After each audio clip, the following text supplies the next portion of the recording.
Kapag pumapalya po ang electric water pump ninyo, ganito lamang po ang pinakamadaling pag-check up.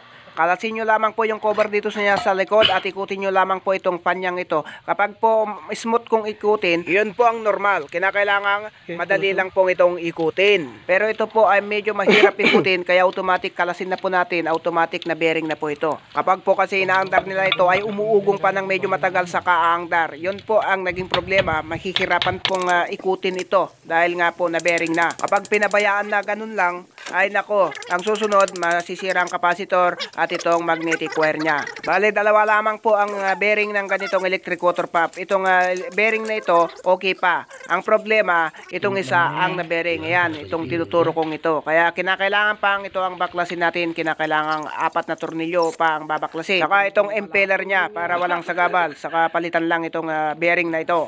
At kung meron kayong mga katanungan tungkol sa mga ganitong problema ay comment nyo lang dyan sa baba para po babasahin natin at gagawan po natin ng content para po maintindihan ninyong mabuti. Dahil ganito po ang isang trabaho po natin. At para din makita ninyo mismo ang ating ebidensya at wag po kayong maniniwala sa mga nagmamagaling na nagtuturo ng turo na wala namang ipakitang ebidensya. Kaya lang po ang mga tutorial natin dito ay puro po shortcut, yung mga importante lamang po ang pinapakita dito para po hindi po magagalit yung mga taong nakapalo sa atin na madaling makaintindi. Gaya po nito, napalitan na po natin yung bearing, madali lang po magpalit ng bearing, kaya ito na, okay na.